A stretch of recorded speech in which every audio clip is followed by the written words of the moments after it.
भगवान मनु कहते हैं, एतान पंच महायज्ञान यथाशक्ति न हापयेत। ये तो 5 महायज्ञ हैं, इनको कभी भी छोड़ना नहीं चाहिए। प्रतिदिन इन 5 महायज्ञों को करना प्रत्येक व्यक्ति के लिए अनिवार्य है।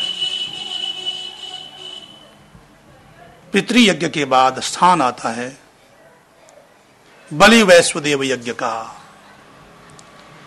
बलि वैश्वदेव यज्ञ का मतलब है कुत्ता, बिल्ली, गाय, अन्य जो छोटे मोटे जीव जंतु होते हैं उनकी भी तृप्ति करना।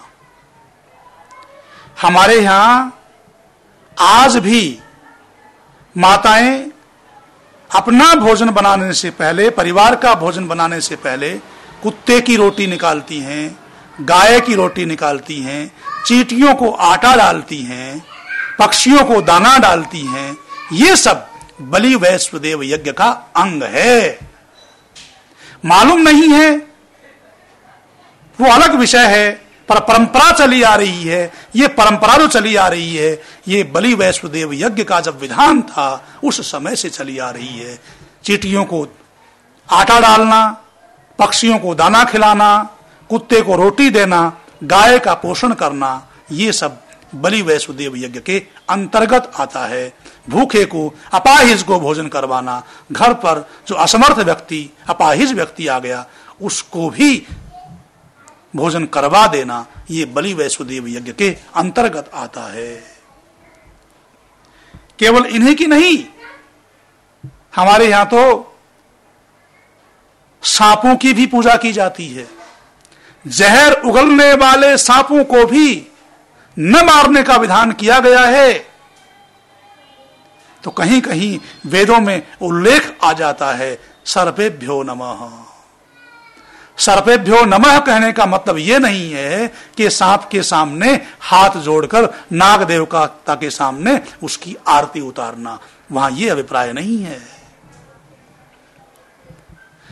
ये जितने भी जहरीले जंतु हैं, विषैले जंतु हैं, ये पर्यावरण के जहर को सोखते रहते हैं, पर्यावरण के जहर को समाप्त करते रहते हैं। यदि सब नाग, सब प्रकार के सर्प, छिपकली आदि रेंगने वाले जंतु नष्ट हो जाएं तो पर्यावरण का जहर इतना बढ़ जाएगा कि मनुष्य का जीवन दुर्भर हो जाएगा।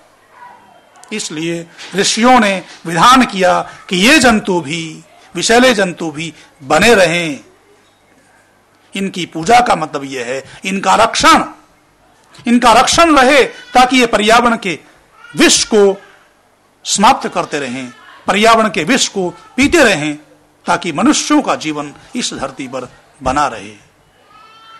इनके रक्षण का नाम ऋषियों ने रखा, इनकी तृप्ति का नाम ऋषियों ने रखा बलि वैश्वदेव यज्ञ। जो पशु पक्षी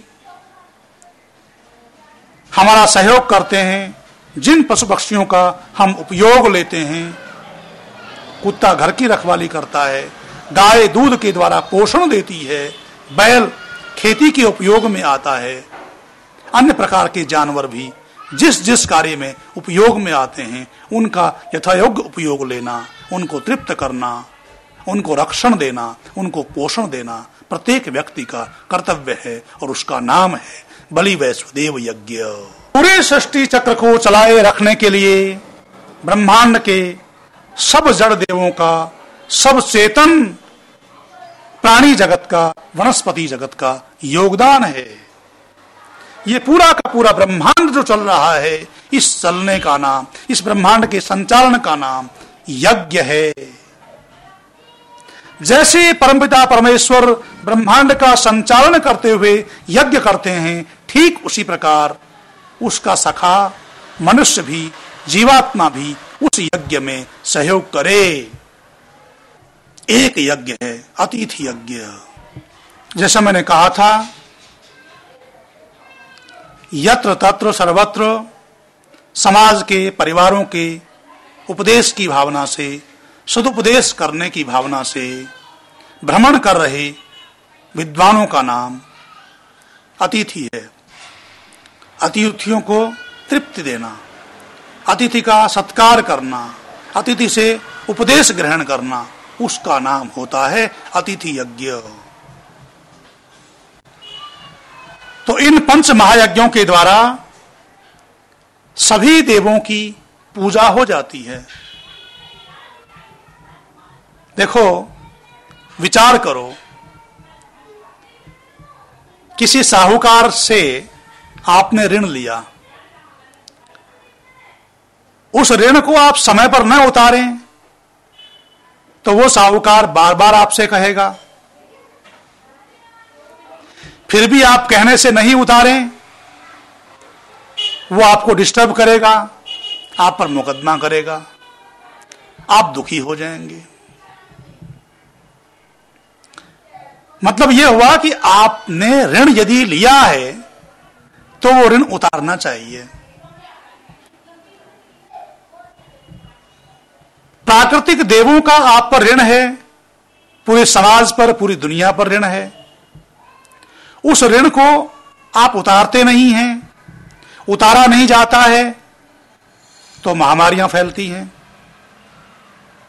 अकाल पड़ता है, भूकंप आते हैं, बाढ़ आती है, सुनामी आती है,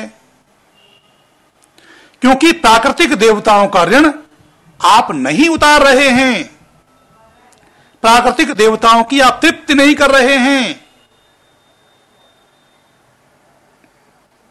परिणाम यह हो रहा है कि ऐसी स्थितियां आ जाती हैं जब पूरे विश्व में त्राहिमाम मच जाता है। यदि आज भी मानव समाज दुखों से बचना चाहता है, शांति को स्थापित करना चाहता है,